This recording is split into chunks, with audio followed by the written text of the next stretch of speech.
You are listening to What's Next? Conversations with Boomers, and I'm Barb Demaray, your host. So, Mela, Yes. how are your boundaries? You know, I'd like to think that I am pretty firm with them, but I'm sure there are moments where I feel badly about enforcing them. But I will say over the years, I've gotten better at saying no, because no is a full sentence. No is a full sentence, and it's just one word, but so many of us have such a hard time saying it, right? Mm-hmm.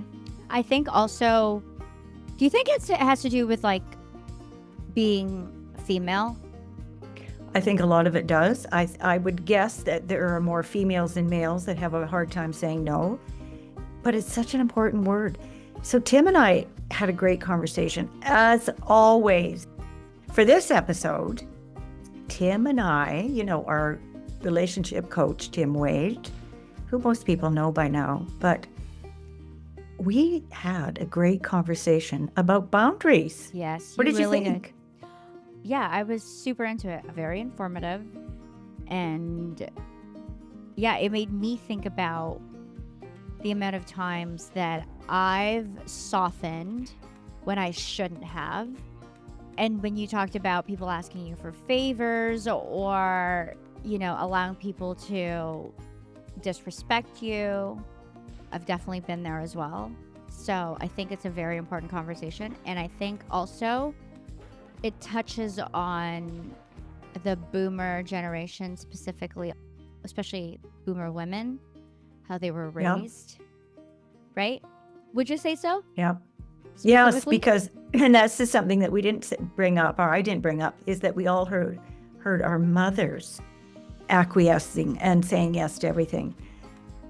So yeah, it's so important in relationships, and so many problems that occur in relationships are as a result of poor boundaries. Yeah, I'm surprised we actually haven't talked about this, but it's a really good episode and I can't wait for y'all to hear it. Me too. It's a really good one. Another great episode with Tim Wade. Do you know what, Mela? I've completely lost count. We've had so many with Tim. I know. He's your co-host. Yeah, he's like my co-host. We've hit on so many topics, but obviously people want it. There's lots of people that boomers are dating. Let's just say that. Boomers are dating and they need to really enforce their boundaries. They need to enforce their boundaries. Never too late. Never too late. Yeah. Okay, on with the show. Tim, here we are back again. Amazing. Isn't it amazing? I know. Yeah. We're on a roll, wouldn't you say? I would say so. Absolutely. Yeah. 100%. Yeah. And we got a good one. We got a good one today. We've got a really good one. I know. Yeah, it's juicy. It's really juicy. We're talking about boundaries, people. And it's a big topic in relationships, wouldn't you say, Tim? Oh, all the time. And all the time. Yeah, and I think most people don't really understand what it even means. I agree. Yeah. We could start right there. Let's start there. So what do we mean when we say boundaries when it comes to relationships? I think the simplest terms you can describe it is a boundary is where I end and you begin. I end and you begin. Oh, okay. Expand on that. So that's just the simplest thing. Yeah. So it would be what is okay and what is not okay for me. Now, here's the thing that most people get mixed up. Boundaries are not for other people per se. They are to help you keep in your own lane. They are sometimes to protect you, sometimes to, keep you safe. Sometimes they are a choice. This is what I prefer, and I don't prefer this over here. Now, it seems like sometimes, well, that's a boundary for others, but no, not really. Now, people can overstep your boundaries, but mostly it's you understanding where you're most comfortable in the world, in situations. So you might say, this is how I expect to be treated or I want to be treated. You might not get your way. And then you have a decision to make. So, that's again, you can't stop or change someone else from ignoring your boundaries. You can ask them. You can, say, please don't do that. Take your finger out of my nose.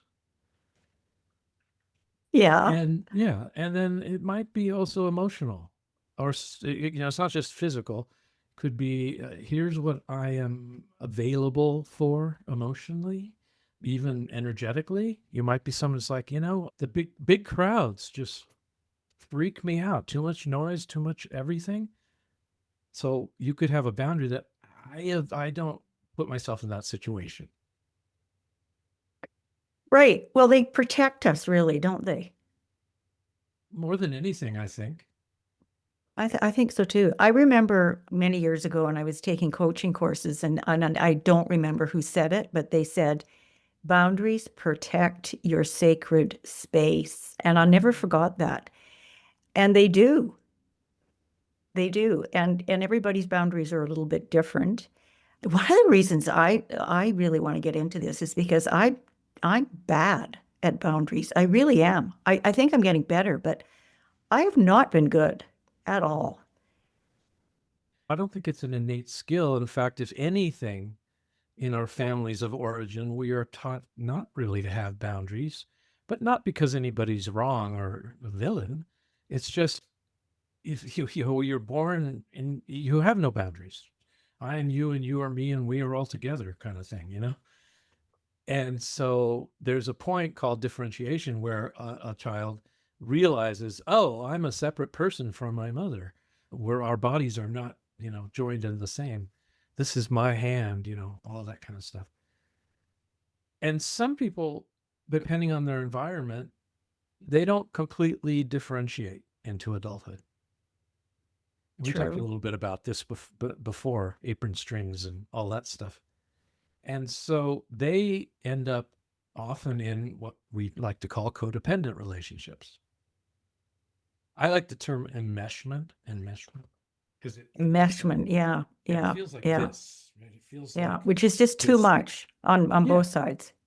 And it's not a clear cut. This is where I end and you begin, and vice versa. This is my side of the street. That's another thing about boundaries is it can keep you clear on what is on your side of the street to take care of. You keep your side of the street clean and swept and everything.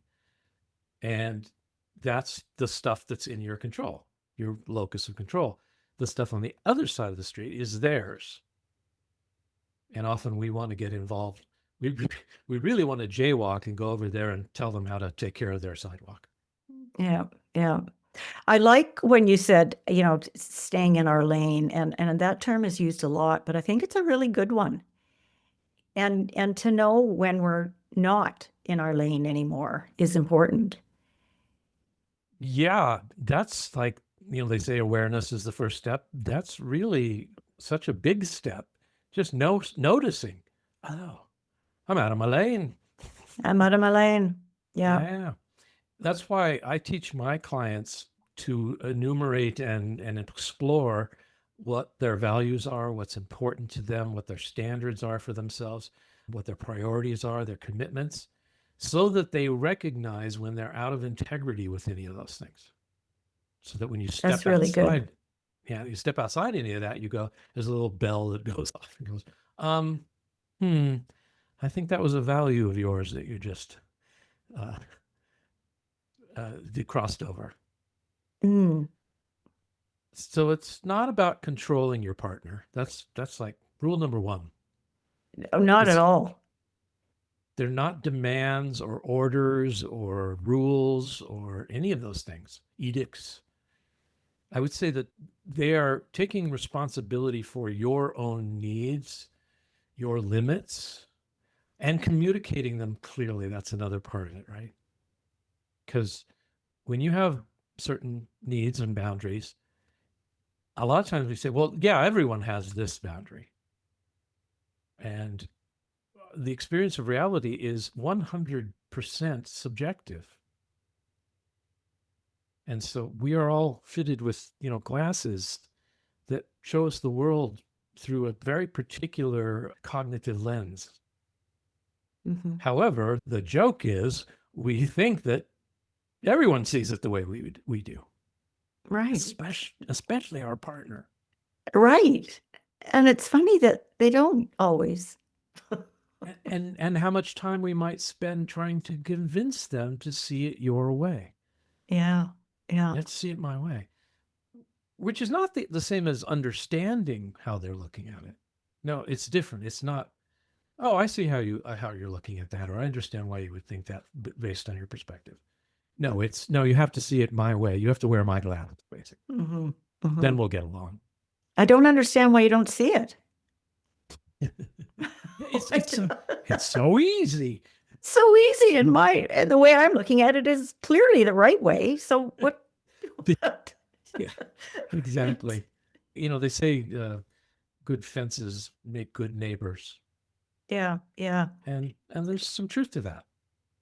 Absolutely. Yeah. Yet there's something that a lot of people have great difficulty with.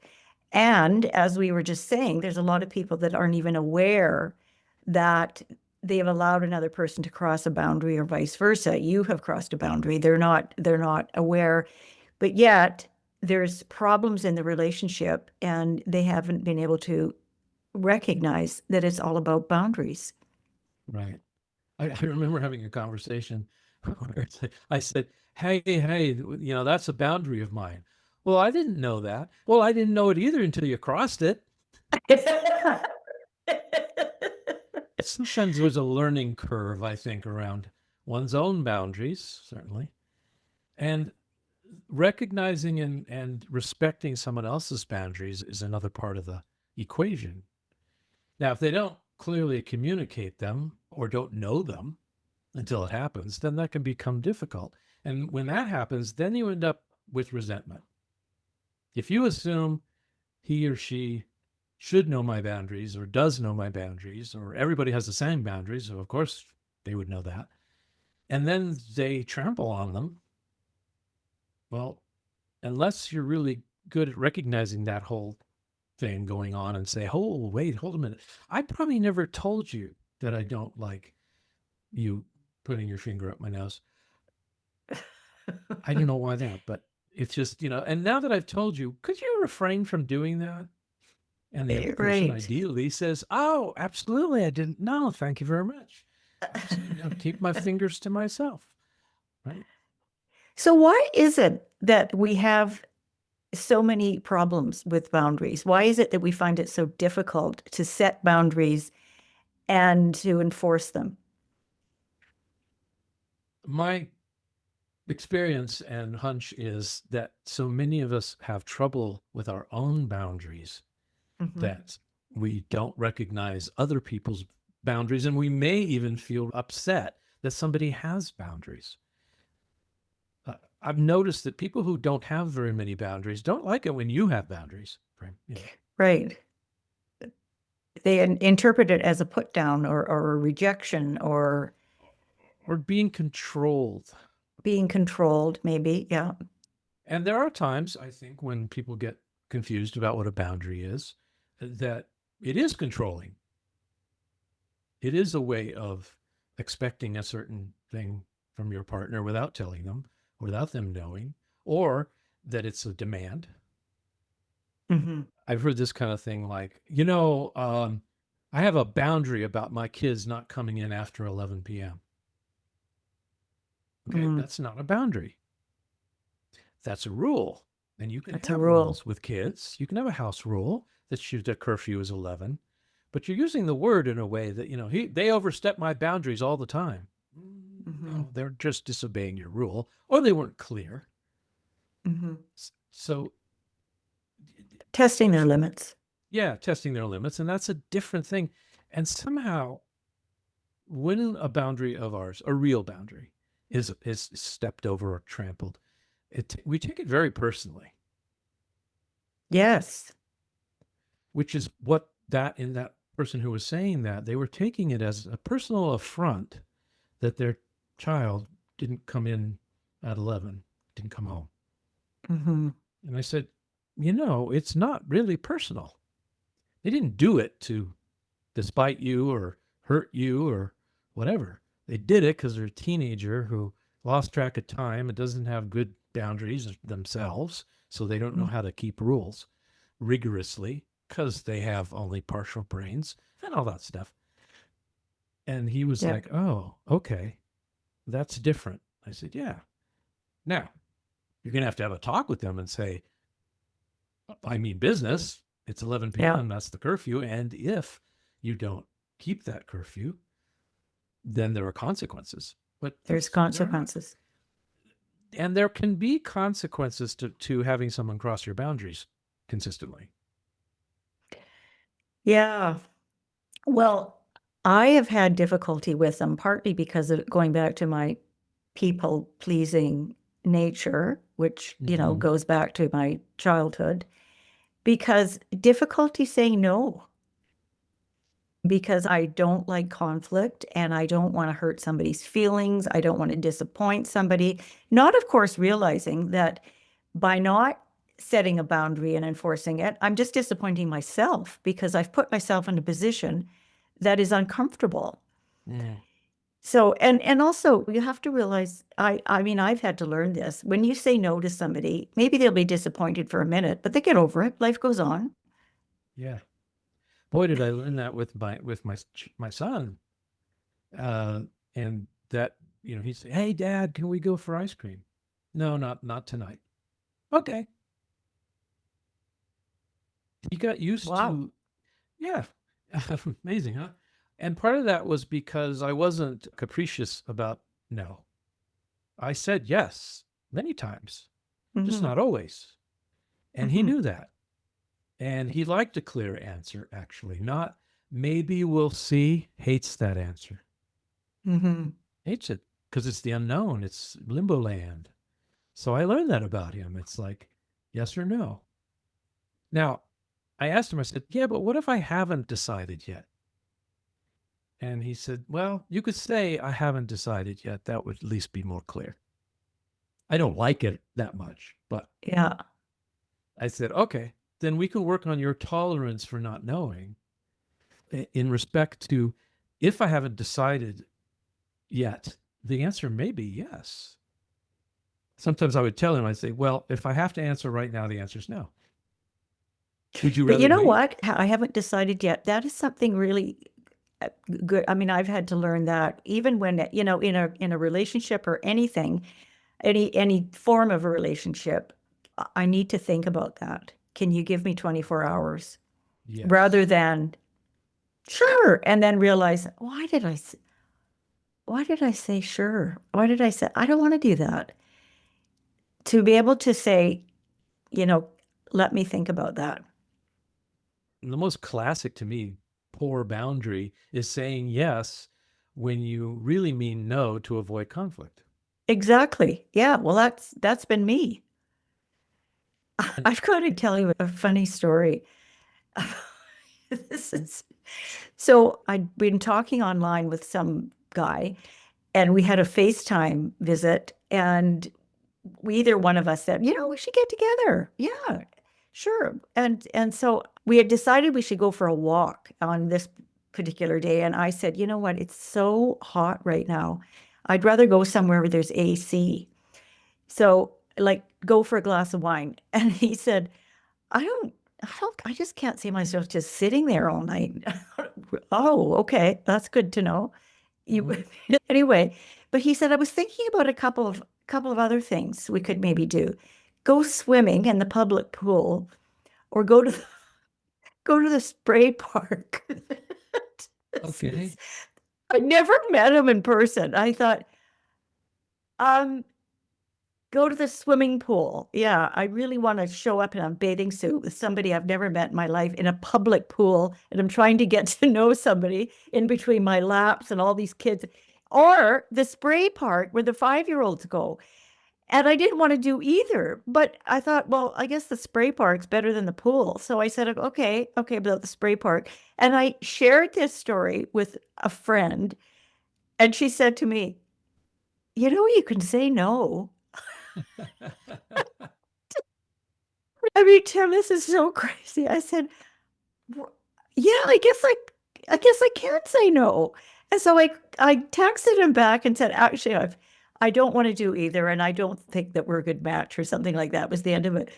Barb, I suspect that secretly you really wanted to go to the spray park, but I just didn't. I didn't. I just because yeah, I was imagining myself. Okay, I'm running around. That's the kind of place that Indy goes to. I mean, honestly. Anyway, it was just an example of I didn't set up a boundary in the beginning. I didn't say no. There was absolutely no way I wanted to do either, but I couldn't bring myself to say no.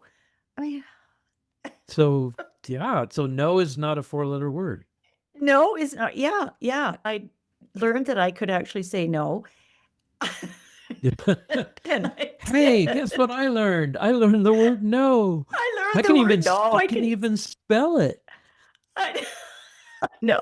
I know. So that's an example of my poor boundaries. Yeah. So first of all, you said already, being able to say, I need to think about that is a great Yes. answer. And I if just they didn't know take it it, back then. and if they're the type of person who's like, oh, well, that means no or anything, fine, that's on their side of the street. That's You right. know, That's right. now, Yeah. if you're saying that in order to avoid saying no, that's a different story. But if you do want to actually Yes. think about it and go, I thought about it seriously, deeply, and the answer is no, hell no, not going to happen. Oh no, is what I just. Right? Um, Yeah. but so yeah, and we may have talked about the way people process, and to me there are microwaves and slow cookers, and I had to learn to respect my partner's being a slow cooker. So not take umbrage at, yeah, I'm really gonna have to think about that. I'll get back to you. And Yeah. go and learn to say, oh, okay, thank you. Now here was her part. She got back to me.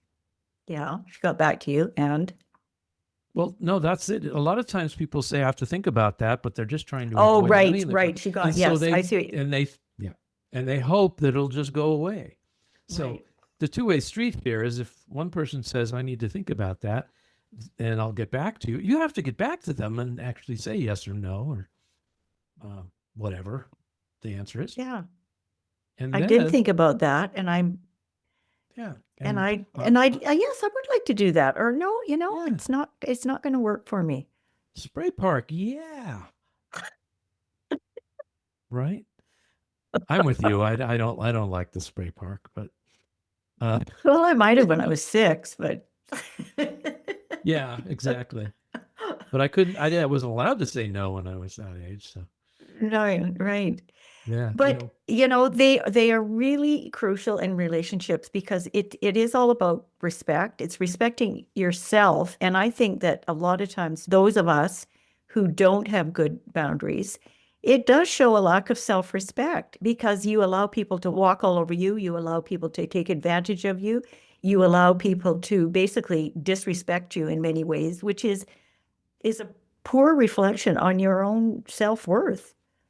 right, right. It all stems from I don't deserve to have boundaries or these boundaries anyway. Right. Yeah, Um, yeah, I jotted down a few bad boundaries. yeah. Let's have them. Just allowing someone in a conflict to yell, insult you, or stonewall.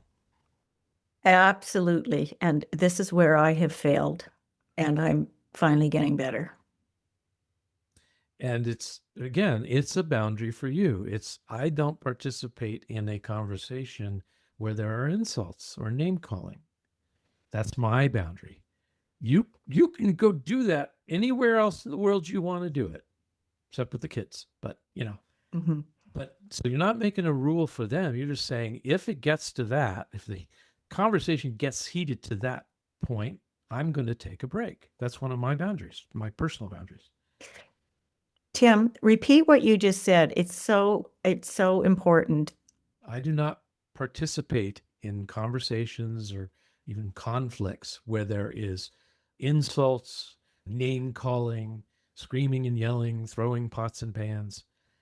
If it rises to that level when we're upset, I will take a short break. That is so good. Is everybody listening out there? And the way you've said it, it's respectful. You're not raising your voice because you can't say, I'm not participating in any conversation that sounds like this. Well, you're just being as bad. So It's when you scream the phrase "stop yelling." yeah, yeah, Right. And yeah. I even, talk to my clients because they can be a little bit, let's say, I don't say remedial, but they need clear instructions sometimes. And I say, here's what you say. You know what, sweetheart? Okay, that's a soft start, Hmm. not a harsh start. I want to hear what you have to say, your opinion. But I'm getting flooded. I'm getting overwhelmed. I'm getting agitated. I'm getting angry at the energy level. So I'm going to take a little break and then I want to come back so I can really hear you. Tim, this is so good. And it sounds simple, but I would say the majority of people do not have these skills. And it's one of the many reasons that so many relationships fail. And having poor boundaries just leads to resentment, and that resentment builds and builds and builds. But if you've set a good boundary in the beginning, I mean, I read that, there's 3 C's: be clear, be concise, and be consistent. Mm, right. Absolutely. So you can't And set a boundary with somebody and then completely go against it. yeah, that's a really good point. When you're inconsistent, everybody, people are like, well, I have no idea what the boundary really is or where the line is. Mm-hmm. And what you just said, it's simple but not easy. And one of the reasons is because first and foremost, you have to take responsibility and have some mastery over your own nervous system and emotions. Mm-hmm. Like you said, it can't be the stop yelling at me. I'm not going to stand for this, that kind of thing. You have Mm-hmm. to stop, breathe. And one of the things I think to myself is, I really love this person. It's hard to think that intentionally when you feel attacked, when you feel like they're being unfair, when you feel like they're off the rails. It takes practice. That's mind mastery to be able to say, remember, Tim, you really love this person Mm-hmm. and you respect them. Now, that has to be true, of course, if Mm-hmm. those two things. And then I can stop and say, hey, sweetheart, I'm getting overwhelmed. I'm getting flooded. Whatever it is, whatever works for Mm-hmm. you, whatever the truth is. And when you say, I want to hear what you have to say, you have to mean that. That has to be true. Mm-hmm. In other words, they're not trying to just escape the whole thing. You have to have enough respect for your partner to realize they have a point of some sort. I may not agree with it, but they do have a point and they deserve to be heard. We all deserve to be heard. Exactly. Yeah. Yeah. And again, if the dialogue continues to be, even if you're not agreeing, even if you're not seeing their point of view, whatever, just do it respectfully. There's And all number of ways you can communicate something, and some of them are just not good, and others are very effective. oh, absolutely. And, Dr. John Gottman talks about bids for connection. Yeah, I love that. Here's I haven't heard him talk about this, but I'm sure he does. He's, brilliant. There are bids for connection that do not look like connection. And Mm. one of them is an argument. Hmm. Yeah. I learned this years ago, decades ago, when I was an actor. we would take a scene from a movie or a play or something, and we would perform it in class. And then he would critique it, our teacher. And he told our class, he said, 99% of all scenes in movies and plays are love scenes. You know what love scenes- 99% Yeah. Because you want to know what the because other of the 1%. connection. Yeah. You What want to know is what the other 1% is? 1%? Power, Power. domination of some sort. But everything else, he said, even if the the War of the Roses, that movie about the couple getting divorced and they end up tearing their house down because they're so angry at each other. He said that couple is more connected than the couple who just goes their own way, doesn't talk, sits at the table with a back to each other. Isn't it the truth? Yeah. Arguing is certainly much more preferred than no communication at all. So I know that's a little bit off topic of boundaries, but the way that you can train yourself, practice being able to have a boundary, but not cause more harm by holding a boundary is that you remember, okay, wait a minute. Like if it's an argument, that's happens so many of the times. Oh, wait a minute. What she really wants is to be heard. Mhm. What he really wants is to be understood. That's why he's fighting vehemently. Yes, on top of that is I want to be right and all sorts of other, and I feel hurt and all sorts of other things. But one of the things to remind yourself, so that's why when you say, I want to hear you, I mean, Mhm. temperature just comes way down most of the time. Doesn't mean it is like a, perfect solution right in the moment. But once you get consistent with that and the person knows, A, he or she does really want to hear me and understand, and B, remember I said they came back? Mhm. He actually circled back, brought it back up and said, hey, remember when you were talking to me about my underwear on the floor all the time? I heard you. I understand it bothers you. I want to make a concerted effort to change that because it's important to you. Oh my God.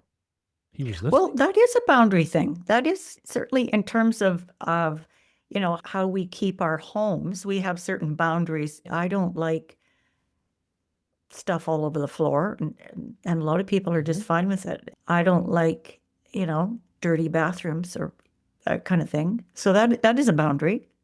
Better not come to my house. I got teenagers. But you know what? If it's not a boundary with you, it's not a boundary. Well, that's a really good point because my partner would sometimes say, why aren't you more upset about this? And I would say, because it doesn't bother me. right. Well, why doesn't it bother you? Because I'm not wearing your glasses. That's why. Yeah. And I respect that it bothers you. I do. And I think you should have a boundary about that. And I think you should have some rules around whatever it is. It was dishes in the kids' bedroom. That was the Waterloo for her. I'm with Barb there. Yeah. 30 dishes in the bedroom. And it made her nuts. It would me too. Yeah. And in the past, I think that I would have been more judgmental about why is it, let this bother you? It's not that big a deal. Right? That's because it wasn't with you. Because it wasn't with me. And of course, everyone should feel like I feel. And see things the way I see them. And fair enough, Tim. We all think that way. Yeah. But we can also rise above that. There's all sorts of ways in which we're wired evolutionarily and societally that we can rise above. I mean, I always say people are relatively self-centered as a basic wiring. It's survival, self-preservation. Well, the good news is that because of this, spiritual thing called love, we can go outside of our own self-interest for the benefit of someone else. Children, strangers, doesn't matter. So in this case, having a boundary, as long as you aren't trying to control the other person, is actually self-love. It doesn't have to be self-preservation all the time. could be a preference. Yeah. You know? You know what? This is a whole other topic. What does self-love mean? Because that's another thing that's Ooh, really important in relationships. that sounds like a double header. It That's a big one.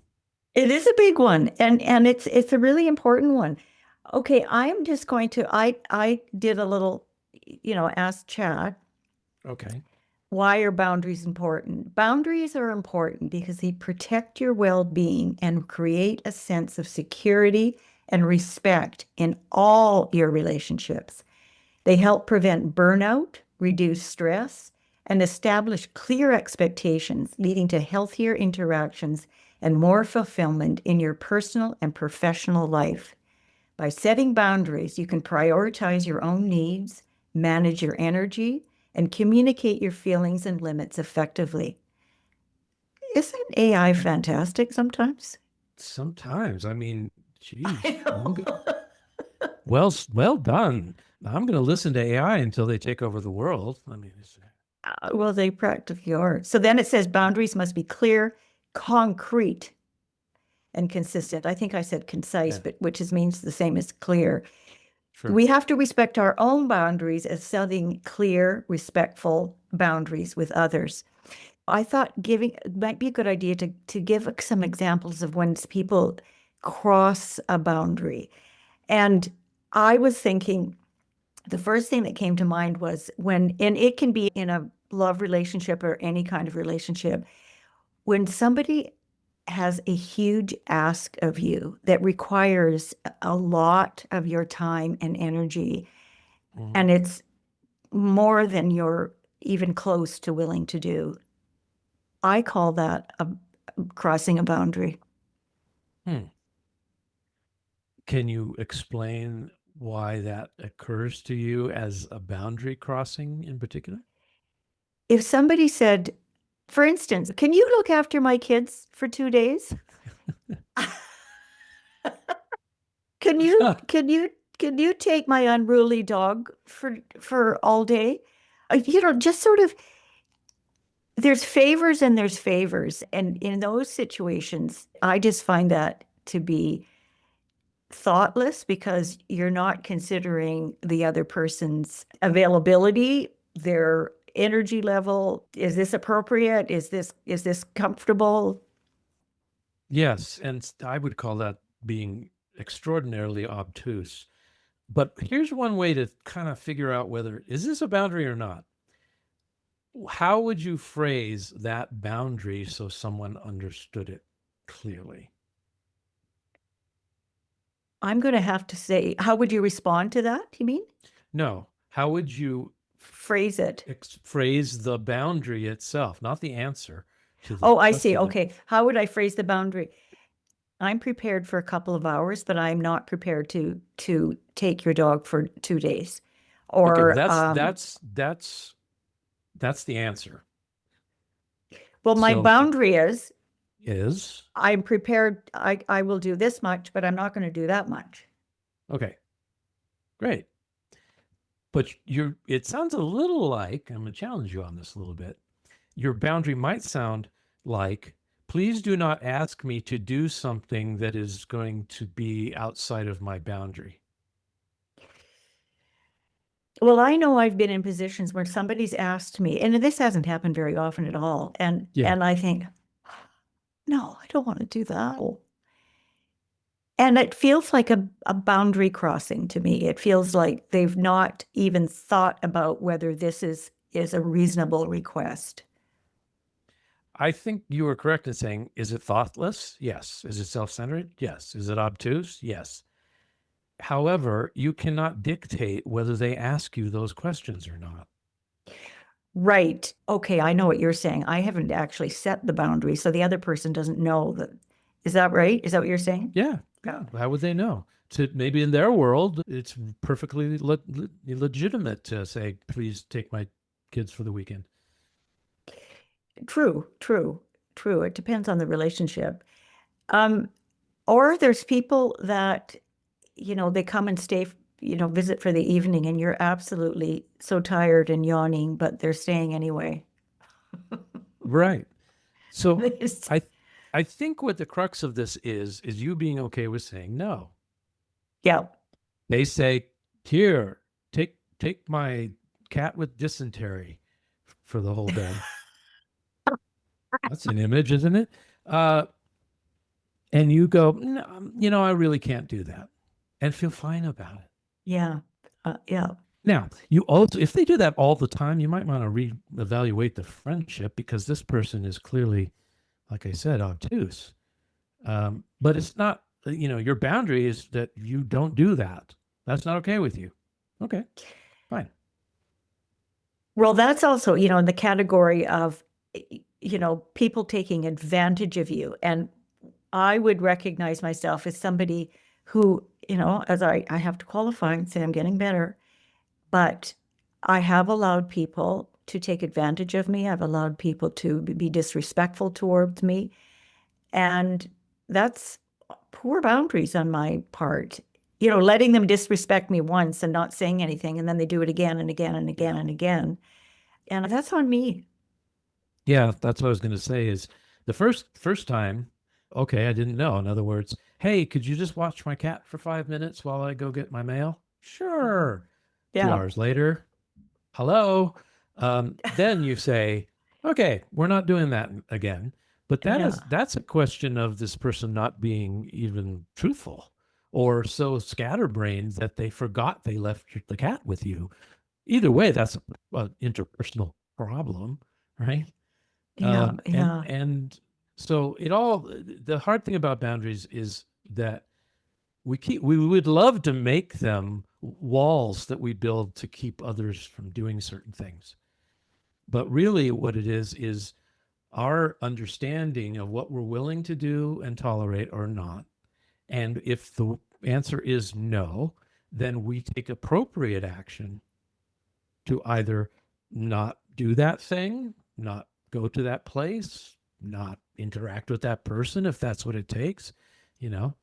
I know that women have had to deal with forever men being too forward, too handsy, too personal space, right? That's a good and that- example. Really good and example. that's crossing a boundary. And most men, I would think, should already know that.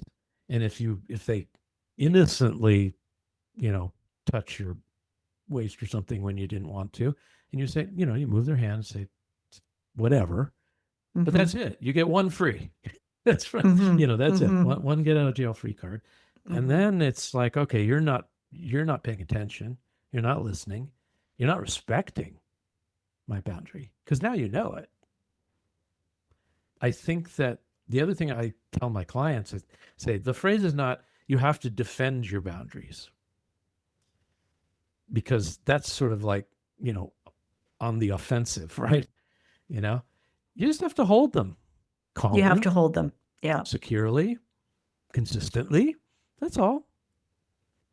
And the remedy of, if someone crosses your boundaries more over and over again, is not to make the boundary stronger or more insistent, or it's really reevaluating your relationship with this person and how you're going to negotiate that or be with it. And you certainly command more respect when you're consistent with your boundary and you're clear with what you want and don't want. Yes. It sounds like I'm okay with this, or I'm not okay with that. Yeah. I can do this much, to your example, watching the kids, but not that much. Yeah. I can do that. I'm willing to do this. I'll watch them for an hour. Would that help you? If that's true. But saying yes to something you should say no to, what do they say? No good deed goes unpunished. It's like you won't get thanked for overstepping your own boundaries in that department. There are a couple other types of boundaries I know we're running up against the clock, as always. But there are other ones like privacy. Privacy. Yes. I actually had written that down myself. That is a good example. Yeah. I would say together time and alone time. Together time and alone time. In other words, this activity drains me, Not that it's bad, not that I won't do it, but at a point, I'm an introvert. Being out with people drains me. So I need a certain amount of restoration time. And I'm going to do that, even if you whine about leaving the party too early. If I really leave way too early for you, we can take 2 cars. I mean, it's not economical, but we can do that if we need to, because I'm not trying to say, don't you be a night owl. My partner is a night owl and I'm an early bird. Well, we've had to work that out. I It's bet. only 10 o'clock. You're going to bed? Yeah, I tell you what, I'd love to talk about this. Can we talk about it at 6 a.m.? 6 a.m. I'm not getting up at 6 a.m. to talk. Hey, that's too early. And you know what's great is in a respectful adult relationship, you can say that without being inflammatory. You know what? I'm a night owl or I'm an early bird. So I want to keep a consistent schedule for myself. I don't mind if you stay up. That's fine. And you don't have to get up the same time I do. I like getting up early. In fact, I kind of like that quiet when nobody's up. So Yeah. it's fine if you don't get. And now she will say, "Hey, I'm watching the time for you. I know we were going to watch that episode of that show, but it's actually 9:45. Do you want to stay up later or not?" That's not what we were like 15 years ago. We were at odds with, why don't you do it my way? Instead of, oh, you have a way of doing that. And you'd rather not have me try to guilt you into doing it differently or force you or whine or make you seem like you're a party pooper and all that. And guess what? Because of that generosity, there are times when I know that she wants to do something longer and later, and I do, within my own comfort zone.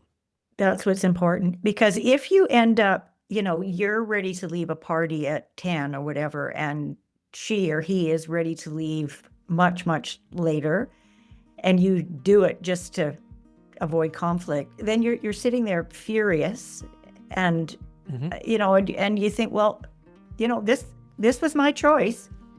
You have to realize that.